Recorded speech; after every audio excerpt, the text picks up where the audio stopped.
पंच परमेष्टि भगवान की जय।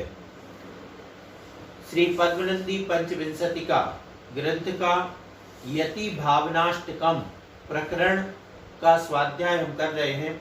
इस प्रकरण के 6 पद हम पढ़ चुके हैं।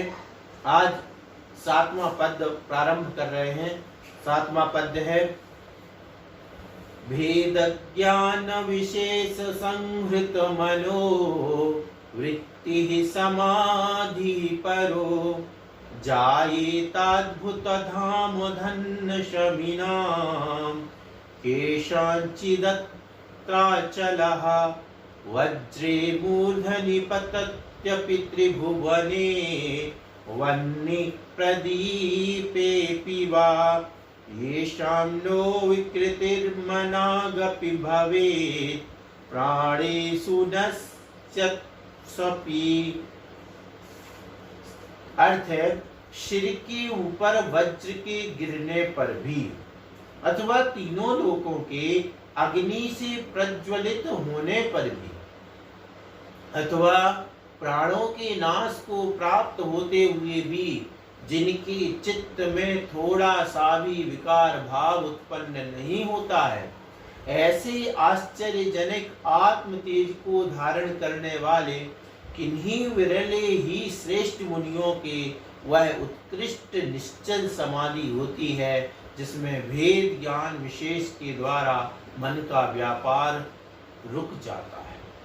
कितनी बड़ी बात कही कि जिस उत्कृष्ट ज्योति की, जिस उत्कृष्ट समाधि की बार बार चर्चा की जाती है, वह उत्कृष्ट समाधि की अवस्था कैसी है। वे योगी कैसी उत्कृष्ट अवस्था को प्राप्त हो जाते हैं। ऐसी उत्कृष्ट अवस्था जहां पर मुनिराज अपन ने देख लिया है कि वे मुनि जंगल में बैठे हुए हैं, निर्जन वन में बैठे हुए हैं, भयावह जंगल है, हिंसक पशु है। उस समय वहां पर उनके साथ कोई भी घटना घट सकती है। वो सब अपन ने अभी तक देखा था। और यहाँ पर नई बात कि ऐसी स्थिति, और ऐसी स्थिति को भी देखो क्या कहा आचार्य महाराज ने पहले कि मैं पुण्यशाली समझूंगा। अगर ऐसा मैं हो जाता हूँ, ऐसा बन जाता हूँ, तो मैं स्वयं को पुण्यशाली समझूंगा। तो ऐसे वहां पर वे मुनिराज ध्यान में बैठे हैं और सिर के ऊपर वज्र के गिरने से, मतलब वज्रपात भी हो गया, बैठे थे, पहाड़ भी गिर जाए, पत्थर की बहुत बड़ी शिला गिर गई, फिर भी उनको कोई रंच मात्र असर नहीं पड़ेगा, यानी वे अपने ध्यान से विचलित नहीं होंगे। या तीनों लोकों में अग्नि प्रज्वलित हो जाए, मतलब चारों तरफ ऊपर नीचे हर 7 तरफ आग ही आग हो जाए, या प्राणों का नाश हो रहा हो और भी किसी कारण से प्राण जा रहे हो, कुछ भी हो रहा हो, फिर भी विकार भाव नहीं आता है। देखना 2 बार कितना अच्छा शब्द दिया, विकार भाव नहीं आता। क्या लिखा? नो विकृतिर मनागपि, थोड़ी भी विकृति नहीं आती। देखना अब विकृति का अर्थ क्या है कि विकृति ये है कि गुस्सा आ जाना, कषाय आ जाना। वेदना तो हो सकती है, वेदन तो हो सकता है। क्या वेदन हो सकता है? आग रखी तो गर्म तो लगेगा, निर्जीव नहीं है, वे जीव हैं, तो उस समय उनको गर्म। लेकिन हाँ, ये है भेद विज्ञान काम क्या करेगा कि वह आग रखने वाले के ऊपर गुस्सा नहीं करेगा। गुस्सा जो कसाय, क्रोध कसाय है, उस कसाय को नहीं उत्पन्न हो पाना, यही विकृति ना होना।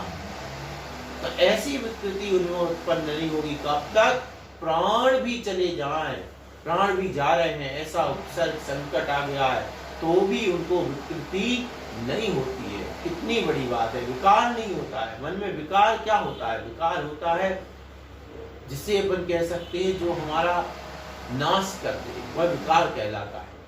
जो आत्मा को पतित कर दे, तो कसाय इत्यादि हैं, ये सब विकार है, वह नहीं होता है। ऐसे आश्चर्यजनक आत्म तेज को धारण करने वाले इतनों जिन्होंने स्वयं को स्थिर कर लिया है, ऐसे जो विरले कोई साधु हैं उनकी ही उत्कृष्ट निश्चल समाधि होती है। विरले समाधि में भी बैठे हुए भी अनेक साधु हैं, लेकिन इस उत्कृष्ट समाधि को प्राप्त करने वाले कोई विरले ही होते हैं, जिनमें क्या हो जाता है, भेद ज्ञान के विशेष द्वारा सब तरीके की चित्त की चंचल प्रवृत्ति रुक जाती है। कुछ भी होता रहे, पहले ही कह दिया था वे कैसे हो जाते हैं, पत्थर के जैसे बन जाते हैं। पत्थर कैसा होता है, चाहे उसके ऊपर से पानी निकले, चाहे हवा चले, कुछ नहीं, पत्थर तो अपना पत्थर है। इस प्रकार से वे इतने निश्चेष्ट हो जाया करते, इतने तल्लीन हो जाया करते हैं ध्यान में। तो यहाँ क्या कहा गया, चाहे सिर के ऊपर वज्र गिर जाए, चाहे तीनों लोकों में आग लग जाए, या प्राणों का नाश हो रहा हो, फिर भी जो विचलित नहीं होते हैं, ऐसे मुनि यतियों के उत्कृष्ट निश्चल समाधि हुआ करती है।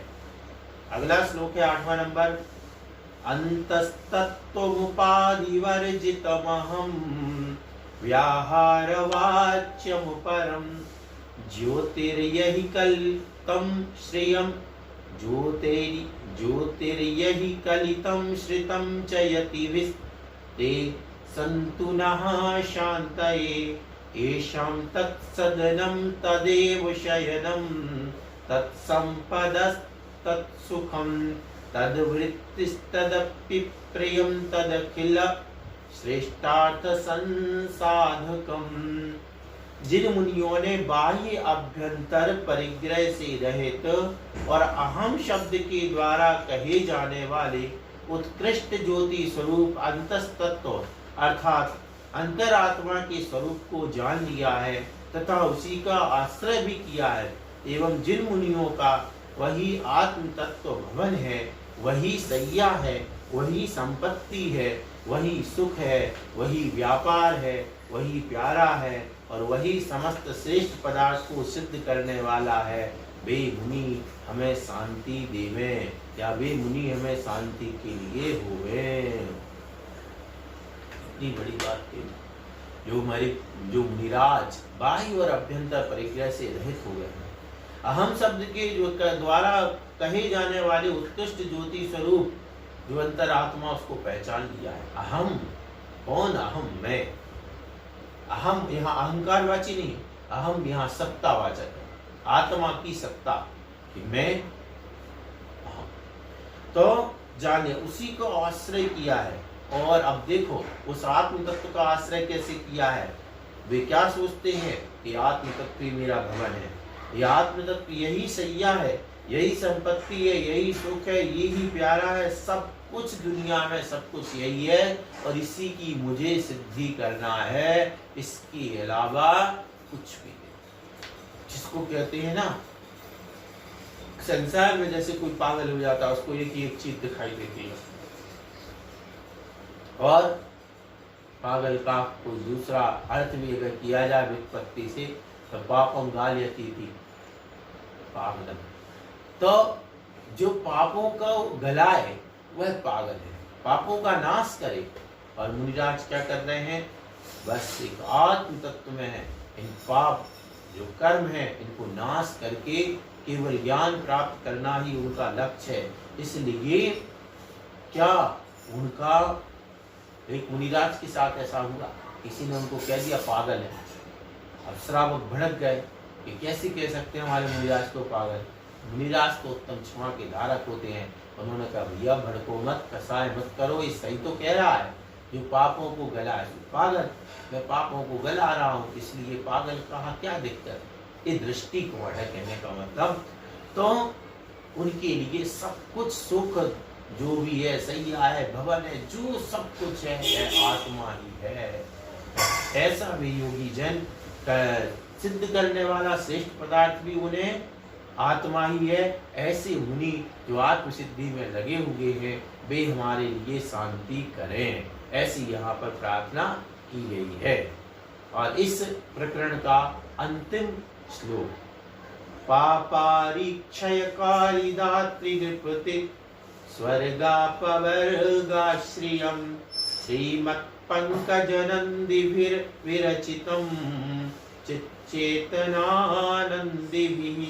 भक्त्या यो यति भावनाष्टकमिदं भव्यस्त्रिसन्ध्यं पठेत् किं किं सिद्ध्यति वाञ्छितं न भुवने तस्यात्र पुण्यात्मनः।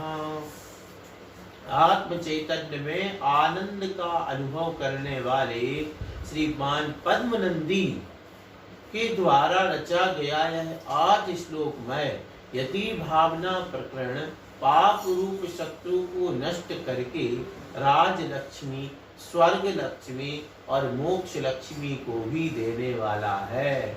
जो भव्य जीव तीनों संध्या कालों में भक्ति पूर्वक उस यति भावनाष्टक को पढ़ता है, उस पुण्यात्मा जीव को यहाँ लोक में कौन सा अभीष्ट पदार्थ सिद्ध नहीं होता है, अर्थात उसे सभी अभीष्ट पदार्थ सिद्ध होते हैं।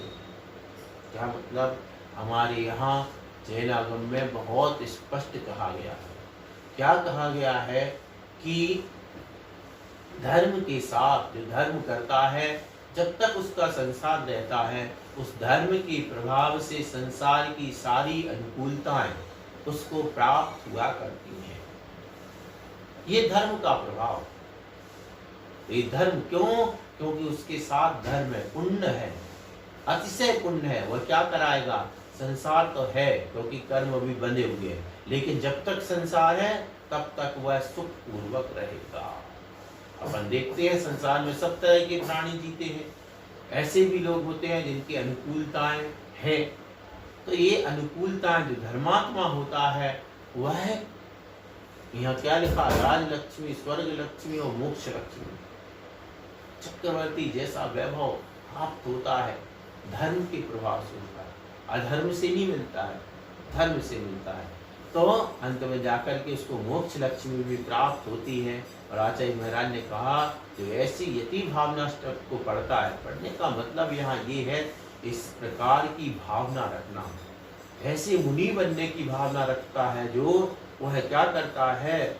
अभीष्ट पदार्थ को सिद्ध कर ले। क्या सिद्ध, क्या बचता उसके लिए? सब कुछ प्राप्त हो जाता है, अर्थात उसे सभी अभीष्ट पदार्थ सिद्ध हो जाते हैं। वस्तुतः अभीष्ट तो क्या है? इस आत्म तत्व को प्राप्त करना ही तो अभीष्ट है, वह इस भावना से प्राप्त होता है। इसलिए आचार्य महाराज ने कहा यह जो अष्टक है 8 श्लोकों वाला, इसको तीनों संध्याओं में सुबह दोपहर शाम तीनों समय इसको पढ़े।